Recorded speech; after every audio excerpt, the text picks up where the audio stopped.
Assalamualaikum warahmatullahi wabarakatuh. Innal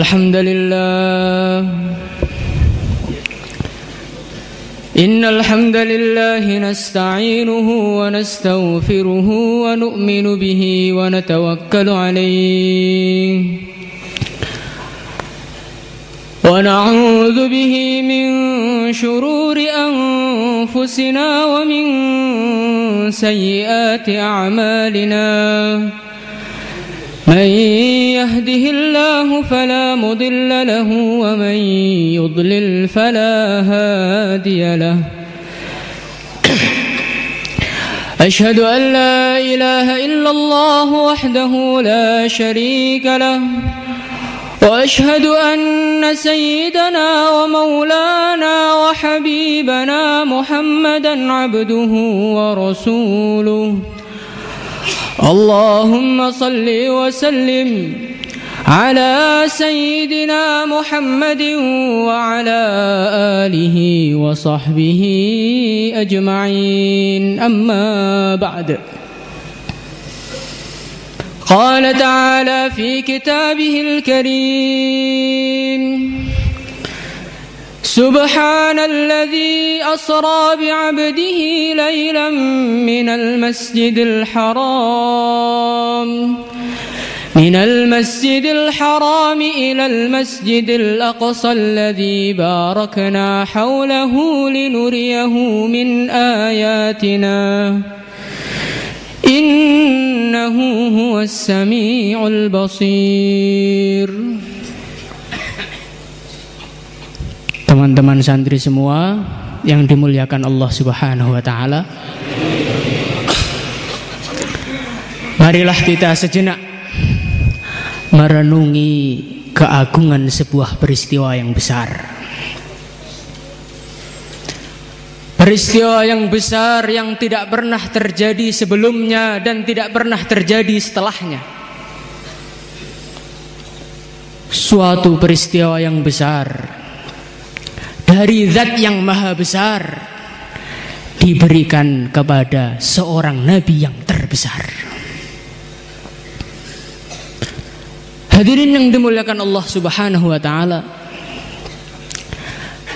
peristiwa yang begitu besar ini diabadikan oleh Allah Subhanahu wa taala di dalam Al-Qur'an. Allah Subhanahu wa taala berfirman: Subhanalladzi asra bi'abdihi lailan minal masjidil haram ilal masjidil aqsa alladzi barakna haulahu linuriyahu min ayatina. Kejadian ini saking agungnya sampai oleh Allah Subhanahu wa taala diabadikan di dalam Al-Qur'an. Hadirin yang dimuliakan Allah Subhanahu wa taala, sebelum kejadian ini terjadi, sebetulnya masih ada cerita yang memulai kejadian ini, yaitu perjuangan Rasulullah sallallahu alaihi wasallam di kota Mekkah. Rasulullah sallallahu alaihi wasallam diutus oleh Allah Subhanahu wa taala untuk dakwah di Mekkah, dakwah seluruh alam, tapi beliau memulai di Mekkah. Maka hadirin yang mulia, tambah hari Rasulullah sallallahu alaihi wasallam tambah berat tantangannya. Rasulullah sallallahu alaihi wasallam pada awal dakwahnya beliau dibantu oleh pamannya dan juga dibantu oleh istri beliau Sayyidah Khadijah radhiyallahu anha. Kemudian akhirnya namanya manusia ada waktunya juga dipanggil oleh Allah Subhanahu wa taala. Sayyidah Khadijah radhiyallahu anha dipanggil oleh Allah dan Abu Thalib pun dia meninggal dunia. Setelah Abu Thalib meninggal dunia, tantangan demi tantangan semakin dahsyat kepada beliau. Sehingga Rasulullah Shallallahu Alaihi Wasallam beliau mencoba untuk membuka daerah baru. Maka Rasulullah Shallallahu Alaihi Wasallam mengadakan perjalanan dengan Sayyidina Zaid ibnu Harithah radhiyallahu anhu pergi ke Taif dengan berjalan kaki yang jaraknya sekitar 60 mil. 60 mil itu sudah banyak itu. Jalan kaki sudah sangat capek sekali.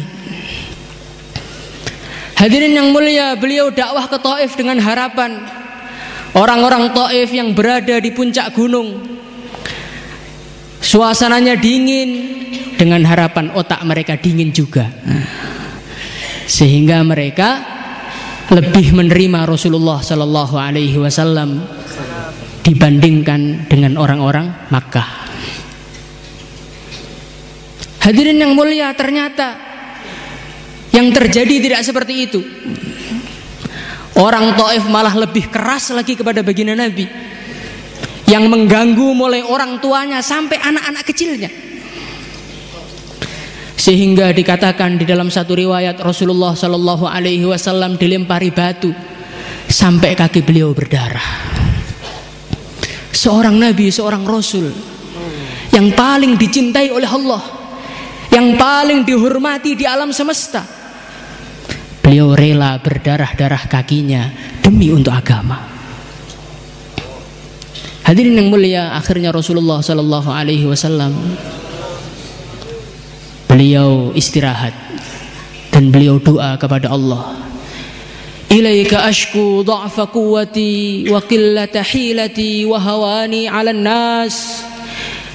Ya Allah, aku mengadukan kepadamu tentang kelemahannya kekuatanku dan sedikitnya kemampuanku dan kehinaanku di hadapan para manusia. Panjang Rasulullah Shallallahu Alaihi Wasallam berdoa. Di antara doanya, illam yakun bika alayya ghadab fala ubali. Hadirin yang muliakan Allah Subhanahu Wa Taala, ringkas cerita, akhirnya Rasulullah Shallallahu Alaihi Wasallam beliau kembali ke kota Mekkah untuk meneruskan perjuangannya. Maka hadirin yang mulia, pada suatu malam yang gelap gulita, setelah sholat isya, Rasulullah Shallallahu Alaihi Wasallam beliau istirahat. Ada dua riwayat. Riwayat yang pertama, Rasulullah Shallallahu Alaihi Wasallam istirahat di rumahnya Ummu Hani radhiyallahu anha. Satu riwayat menerangkan Rasulullah Shallallahu Alaihi Wasallam istirahat di Masjidil Haram di dekat Hijr Ismail. Hadirin yang mulia, maka Rasulullah Shallallahu Alaihi Wasallam beliau istirahat saat itu. Tapi ini bukan istirahatnya orang biasa, istirahatnya seorang pejuang yang sayang kepada umatnya. Hadirin yang mulia, maka beliau tiba-tiba kedatangan tamu yang sangat agung, Sayyidina Jibril alaihi salam. Beliau membangunkan baginda Nabi Muhammad sallallahu alaihi wasallam. Kejadian itu terjadi 1438 tahun yang lalu, 27 Rajab, tepat malam Sabtu seperti sekarang ini. Tadi malam kemarin saya hitung-hitung dengan orang-orang ahli falak, perkiraan Isra Mi'rajnya baginda Nabi ini terjadi malam Sabtu, malam 27, persis malam ini. Semoga kita mendapat barokahnya. Hadirin yang mulia, maka Rasulullah Shallallahu Alaihi Wasallam sebelum beliau Isra wal Mi'raj, beliau dibelah dadanya. Kemudian dadanya diisi dengan cahaya iman, diisi dengan hikmah, diisi dengan ilmu oleh Sayyidina Jibril alaihi salatu wassalam. Di sini ada satu pelajaran yang penting.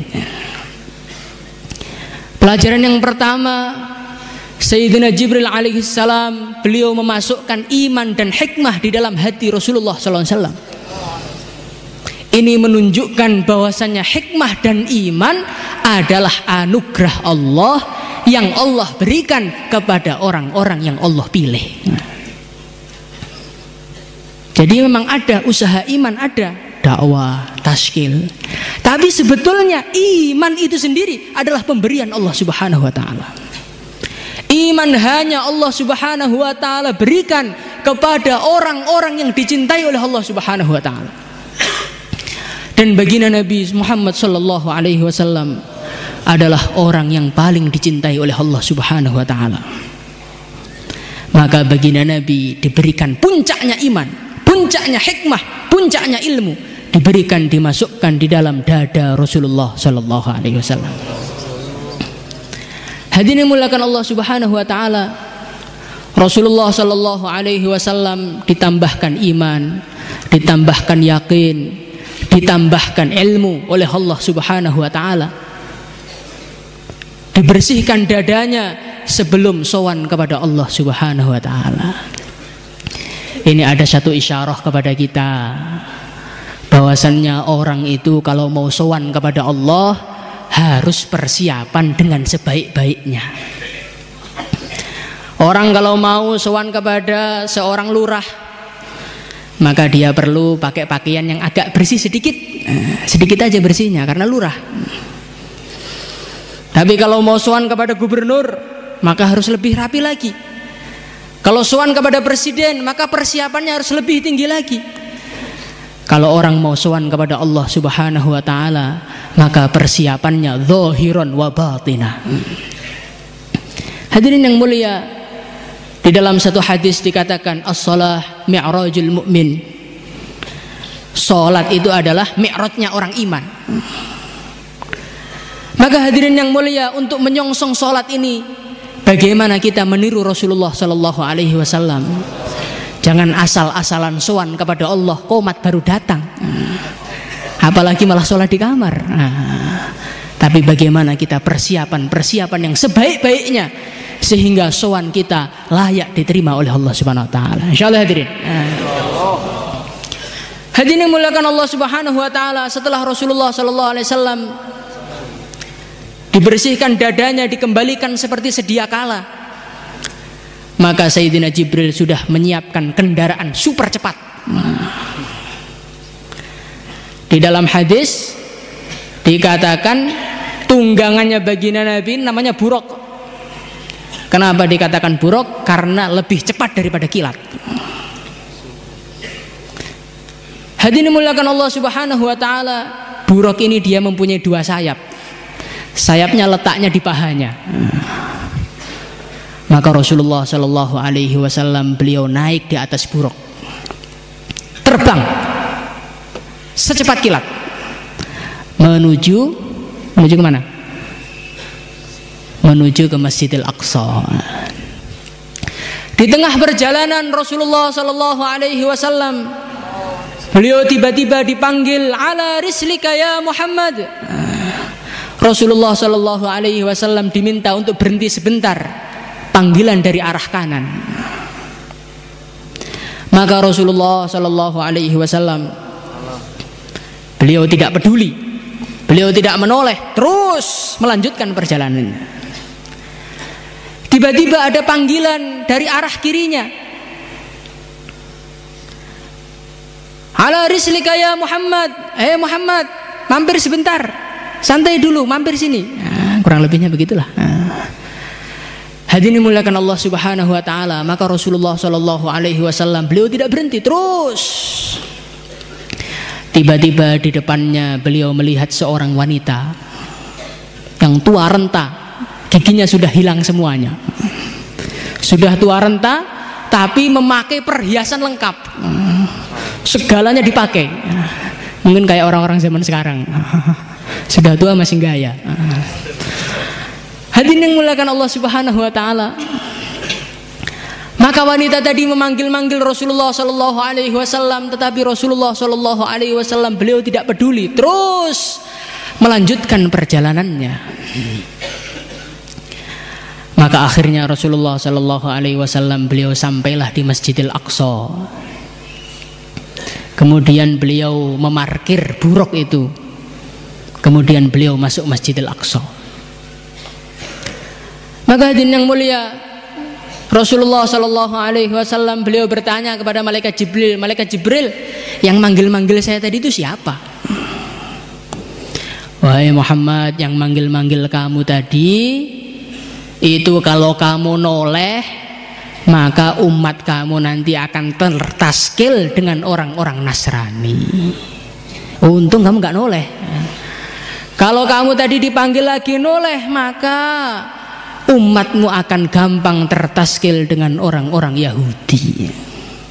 Lah yang wanita tua tadi itu siapa itu? Yang wanita tua itu adalah dunia. Dunia itu seperti wanita tua tadi, sudah tua renta, sudah hampir mati dia sebentar lagi. Sudah hampir hancur dunia ini. Dunia ini nggak lama. Maka hadirin yang muliakan Allah Subhanahu wa taala, malaikat Jibril mengatakan, andai kata kamu menoleh ketika dipanggil oleh wanita tadi, maka umatmu akan mengunggulkan dunia dibandingkan urusan akhirat. Hadirin yang muliakan Allah Subhanahu wa taala, ini ada satu pelajaran. Di dalam perjalanan menuju sowan kepada Allah Subhanahu wa taala, Rasulullah dipanggil 3 jenis. Jenis yang pertama adalah orang-orang Yahudi. Jenis yang kedua orang-orang Nasrani. Kemudian jenis yang ketiga wanita tua, yang sebetulnya itulah wujud dunia sebenarnya. Hadirin yang mulia, seorang ulama beliau mengatakan ini menunjukkan bahwasannya godaan umat baginda Nabi Muhammad Sallallahu Alaihi Wasallam ya dalam 3 perkara ini. Yang pertama, tertaskil, terkesan dengan orang-orang Nasrani, terkesan dengan agama mereka, terkesan dengan gaya berpakaian mereka, terkesan dengan cukuran rambut mereka, terkesan dengan nyanyian-nyanyian mereka. Hadirin dimuliakan Allah Subhanahu wa taala, begitu juga godaan, taskilan orang-orang Islam yang akan merusak orang-orang Islam, yang sebagian adalah orang-orang Yahudi. Mereka ini hari-hari berusaha memikirkan bagaimana umat Islam ini menjadi umat yang paling rusak di dunia. Datangan internet, datangan HP, televisi, sepak bola, balapan dan lain sebagainya. Hadirin dimuliakan Allah Subhanahu wa taala, ini semua adalah godaan-godaan yang akan menggoda kita. Majalah, foto-fotonya demit dipajang di situ, supaya orang-orang untuk melihat demit tidak perlu jauh-jauh meninggalkan pesantren, disimpan dalam rumah pun bisa.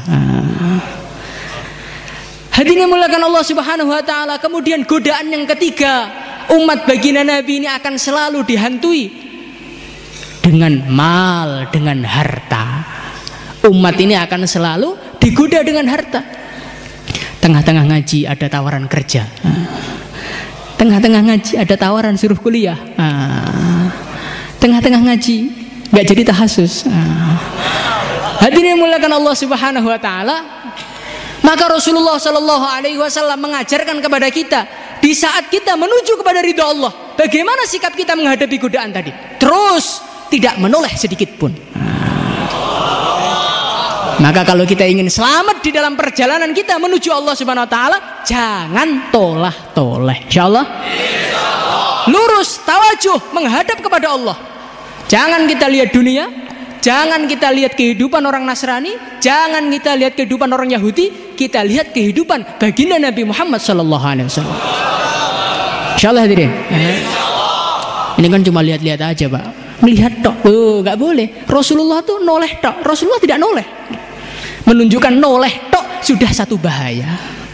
Malaikat Jibril mengatakan, kalau engkau noleh, umatmu akan cinta kepada dunia. Noleh tok ini bukan ngambil dunia, nggak noleh tok. Berarti menunjukkan noleh kepada dunia, noleh kepada orang kafir, ngelihat orang kafir itu akan merusakkan hati kita dan merusakkan anak cucu kita dan murid-murid kita juga. Maka hadirin yang mulia, bagaimana kita tawajuh 100%. Jangan tolah-toleh, cari ridha Allah Subhanahu wa taala. Insyaallah hadirin. Hadirin yang dimuliakan Allah Subhanahu wa taala. Kemudian baginda Nabi Muhammad sallallahu alaihi wasallam, beliau akhirnya sampai di Masjidil Aqsa. Setelah sampai di sana, ternyata para nabi, para rasul, mereka sudah siap untuk menunggu baginda Nabi Muhammad sallallahu alaihi wasallam. Kemudian malaikat Jibril alaihissalam, beliau mempersilahkan baginda Nabi untuk jadi imam sholat saat itu. Pada saat itu Allah subhanahu wa ta'ala menampakkan kemuliaan baginda Nabi, Nabi kita agung Muhammad sallallahu alaihi wasallam. Beliau walaupun datang paling akhir, tapi beliau adalah pimpinan seluruh para nabi, para rasul alaihi wassalatu wassalam. Sehingga beliau diminta dengan hormat untuk mengimami para nabi, para rasul. Inilah nabi kita. Maka seharusnya kita harus bangga dengan sebenar-benarnya bangga. Insyaallah hadirin. Hadirin yang mulia, setelah beliau sholat, maka Rasulullah sallallahu alaihi wasallam dihidangkan kepada beliau 2 minuman. Wa fi riwayatin 3 minuman. Yang pertama susu, yang kedua khomer, arak, kemudian yang ketiga air putih. Maka hadirin muliakan Allah subhanahu wa ta'ala, Rasulullah sallallahu alaihi wasallam digerakkan oleh Allah subhanahu wa ta'ala untuk memilih minuman, namanya apa? Minuman susu. Hadirin muliakan Allah subhanahu wa ta'ala, ketika beliau minum susu, maka Sayyidina Jibril alaihissalam, beliau mengatakan asabtal fitrah, akhadtal fitrah. Oh, betul-betul tepat pilihan kamu. Dengan sebab engkau memilih susu, akhirnya umatmu akan mudah mendapatkan hidayah.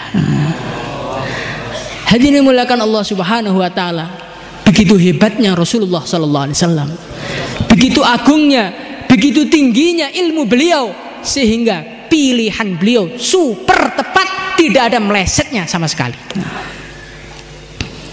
Hadirin muliakan Allah subhanahu wa ta'ala, kenapa orang itu bisa memilih dengan tepat? Karena dia dibimbing oleh Allah subhanahu wa ta'ala. Maka hadirin muliakan Allah subhanahu wa ta'ala, di dalam kehidupan kita ini, kita selalu dihadapkan dengan pilihan-pilihan. Ngaji atau pulang, tidur atau melek, makan atau puasa, tahassus atau setahun. Hadirin muliakan Allah subhanahu wa ta'ala, kita selalu dihadapkan kepada pilihan-pilihan. Ada yang pilihannya sedikit, ada yang pilihannya banyak. Hadirin muliakan Allah subhanahu wa ta'ala, namanya milih, kalau tidak ditolong oleh Allah subhanahu wa ta'ala, perasaan kita sudah terbaik, ternyata terjelek. Ada orang, dia ini membeli mobil, ada 2 mobil. Kemudian dia lihat, ini menurut rasa saya ini mobil ini yang lebih bagus ini. Hati saya ini sudah ahli dalam urusan mobil. Maka dia pilih mobil yang pertama. Tapi karena pakai pikirannya sendiri, baru disopir, nabrak pohon. Ternyata pilihannya salah, remnya sudah blong. Hadirin muliakan Allah subhanahu wa ta'ala, begitu juga dalam kehidupan kita. Kita ini selalu dihadapkan pilihan-pilihan seperti ini. Nah, kamu mau milih yang mana? Ya, inilah perlu bimbingan Allah subhanahu wa ta'ala. Maka hadirin yang mulia, para ulama mengajarkan kepada kita supaya pilihan-pilihan kita ini tepat.